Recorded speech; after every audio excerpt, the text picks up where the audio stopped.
have summoned a god.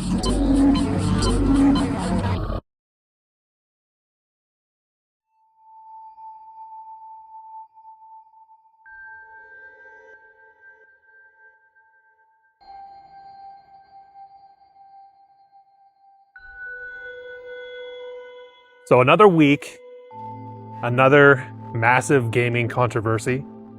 This time it's about AI. And it seems like AI is kind of at the forefront of everybody's mind. But because Expedition 33 basically dominated the gaming awards, it being now realized that they used generative AI is just hilarious to me. Kind of reminds me of the Akash comedian guy talking up his virgin wife just for her to come out and basically undercut his entire life. That's basically what happened with the darling of the gaming industry. I mean, I already didn't consider it an indie game just because of its development and how, I mean, it's at the forefront of using the term indie as kind of a marketing gimmick. But like I said before, you know, I'm kind of speaking to the wind at this point, but I have mentioned in previous videos that I'll talk about Expedition 33 on its own. I think I'm going to wait for the discourse to kind of calm down a little bit. But what I think is needed is kind of a calm, rational voice to describe or to put out into the consciousness what actually is the role of AI, because at this rate, it's pretty much just not going to go anywhere. And this is a little bit predictable. I think anybody who's been gaming the last few decades, you know, we kind of all saw this coming. The wet dream of any corporation is to basically make whatever product they have without human hands at all. But you know that the gaming corporations messed up when you have right-wingers and left-wingers actually agreeing on something. And I think I'll kind of lay out each one of them and then kind of dive into what it actually could be used for. And since I know it's not going anywhere, what I would actually like to be seeing it used for. So I think leftists always come at it at like a labor perspective. So they don't like that their kind of team, because I mean, you're high if you don't think that leftists basically infest every level of gaming at this point. That's why when a game flops, they always say to blame the corporation, not the actual workers. Well, you know, the workers made the game. So yes, I mean, there's plenty of blame to go around when something flops. But the workers are perfectly able to take some of this responsibility. From the right-wing perspective, they have a very similar kind of critique of AI. They don't like that the thing that they view as art, which is video games, is being kind of bastardized by AI, which I'm definitely more of a right-winger. I'm pretty far right-wing, and I do view video games as art. And so I think the actual proper use case for AI, since, like I said, it's not going anywhere, because we can all probably agree, if you view video games as some kind of art, I mean, maybe we don't agree, but I don't exactly want to be playing some AI slop, because when I think of an AI game, I think of like a mobile gacha game with casino elements, you know, microtransactions out the ass. And honestly, the way the video game industry is today, there really isn't much difference between the kind of stuff we're being put out and given by all these people in the gaming industry, all these employees, these noble laborers. There isn't much difference between what they're giving us and if I were to literally give some generator, some AI game generator a prompt. I'm pretty sure it could actually turn out better stuff. So basically, I think that AI should be used basically as a tool. I do think there's objective criteria to make a good game, and maybe one day I'll talk about it. But it is a little bit nebulous in where you kind of know it when you see it. You kind of have a feeling. And if that feeling isn't fine-tuned, you kind of think games like Expedition 33 are literal masterpieces, which, you know, I'm not going to keep crapping on it. It is a good game, but it just simply isn't a masterpiece. There's nothing wrong. I like plenty of games that aren't masterpieces. But either way, I think that a lot of the coding, the underlying structures, you know, the tool that could be used would be AI. But I think the most fascinating part of AI would actually be the generative learning capabilities. And so I've had this complaint for a long time when I play a lot of like shooters and tactical games and RTSs. And when you spend enough time with those systems, you naturally tend to kind of learn the rules. And because there is no kind of learning capability, usually a game, it has the limitations of a human because they have to program it, then they have to step away and ship the game. And even when we have support for after release, they aren't giving patches for like the enemy AI, or I guess, maps are something they do give out, but the main thing I'm actually thinking about now is the enemy AI.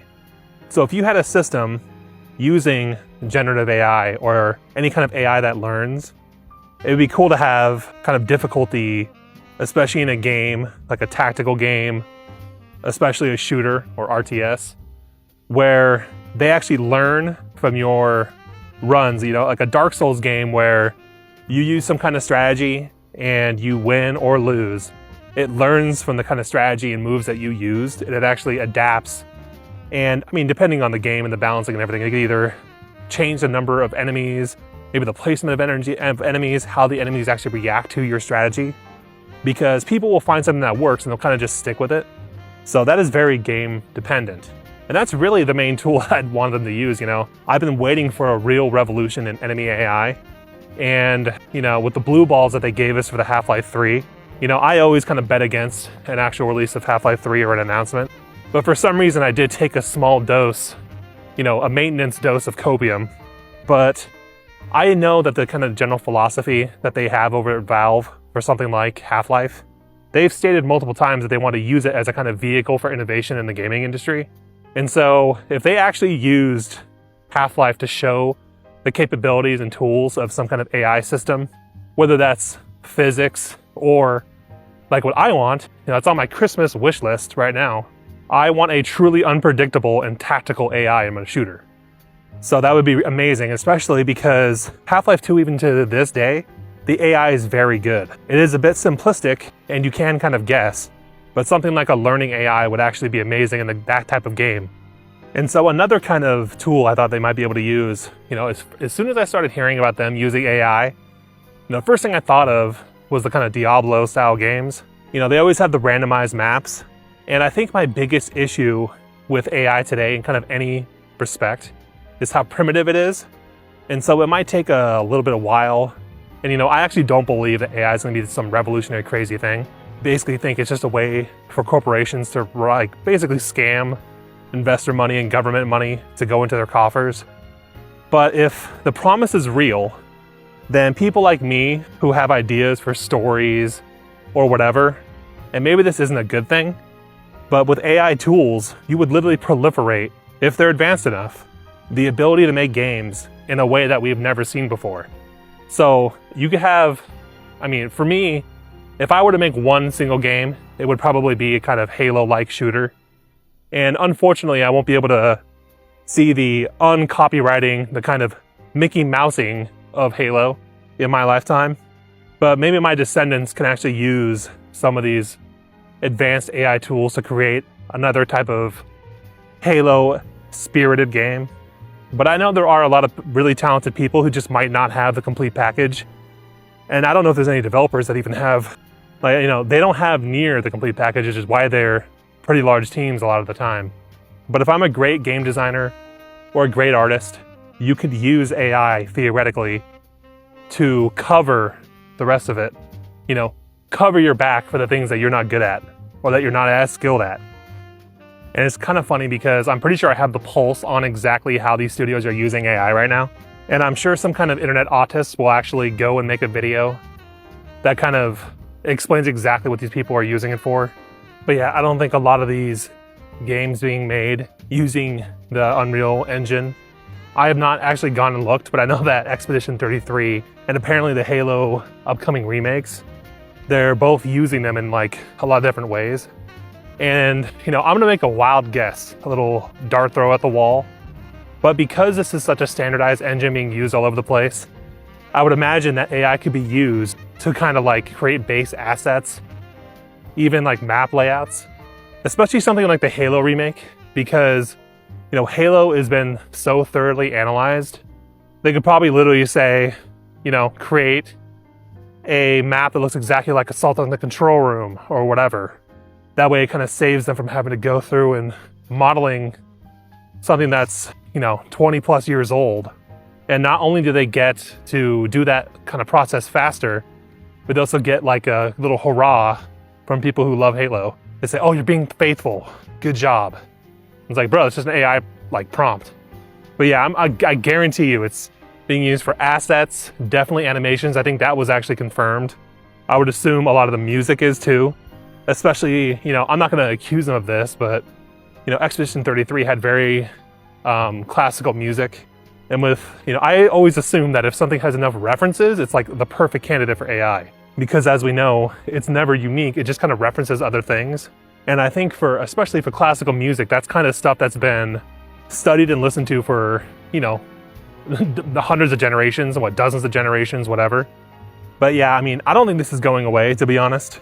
I think the best hope for kind of like chud gamers and left-wing gamers both is that the, you know, human touch is used basically as a marketing gimmick, because this is actually a pretty big, powerful thing to have. If you actually can make a game without having all the skills, that's very powerful. But it's the most powerful and the most kind of beneficial when it's given to people who are like not commanded, you know, they don't have a boss, they don't have shareholders.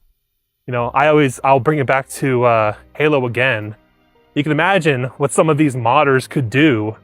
You know, some of these modders who are like remaking Halo CE in the Halo 3 engine, stuff like that. If they could use generative AI, you know, we'd be able to get this stuff quickly. And modders, I go through a lot of these mods, of course. A lot of their spelling or whatever, you know, it's off in the terminals and the kind of lore drops that they leave. You know, AI can fix a lot of this stuff, so I don't think it's actually inherently bad, similar to a gun. But this gun is definitely being wielded to, like, you know, shoot their customers and their employees in the face. And I'm really no fan of a lot of these companies being used. You know, I have nothing against Sandfall, of course, but I do have something against 343, aka now Halo Studios. They, of all people, you know, I think these legacy game studios are the ones, you know, I shouldn't say legacy, I should say the grave robbers of these old studios. I feel like they have to earn the right to use generative AI. You know, they already don't understand the themes, or they maybe understand them, they just hate them. I don't think AI doing a bunch of the reference work for them is gonna help these franchises at all. And so, like always, I kind of believe that the main hope for this AI stuff will be just advancement, and that it isn't gatekept. Because, you know, I would assume, similar to how the Windows OS is the dominant kind of corporate OS, I'm hoping that there's kind of a Linux archetype for this AI. And I'm hoping that, you know, our children, the next generation, I'm hoping that they actually are as skeptical as we are about AI. Because say I watched a really amazing movie or some amazing game, I could thoroughly enjoy it. Like, say it's, you know, Lord of the Rings trilogy level, objectively. As soon as you figure out that it's AI, or someone tells you, or they talk about it, I mean, it's just kind of a devastating blow. I do have a minor, you know, modicum of sympathy for the people who are sucking off E33 right now, because it is like the industry darling, and it is their darling. It's the Hollow Knight of this kind of decade, I guess. And you know the sequel, you know, they'll probably just keep it on the DL this time, but, you know, they're not going to change the way they did things. They already had enough success. They won all those awards. It's already in the consciousness that they're an that they're an indie studio. So, if anything, I think, you know, the best case for them will be, because they're indie, that they'll be forgiven, or that it's okay for them to use it, but not for, you know, Microsoft or Sony to use it. And I would say that's generally true. You know, if there was one guy using AI to make a really cool game, I don't think it would really, you know, I don't think people would begrudge any of us for using it if we're an independent studio. But these ones, you know, these people using AI are not independent studios. That's kind of the problem. So I will just say, get ready for, you know, human-made game. Only human hands have touched this game, to be used as a marketing gimmick the same way Indie Game was by Expedition 33. Again, I do not hate the game. It's great. But if I had to rate it as far as, like, you know, I would say single A is indie, double A is double A, and triple A is triple A. Expedition 33 is definitely a double A game. Also, we have to accept that AI is just, you know, it's simply not going to go anywhere in our lifetime. So this will just be another thing that left and right wing gamers will have to kind of battle over. Another thing to, fuel the war. But I actually do think there is a use, which, like I said, I legit think that because there is actual enemy AI, that's probably the one place I think it could actually fit in nicely for a lot of these games, depending on the genre, of course.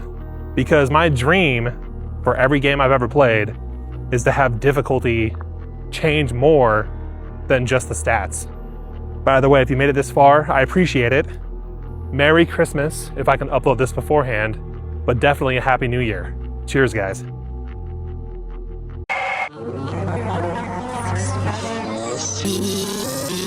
You are not welcomed here. Remove yourself.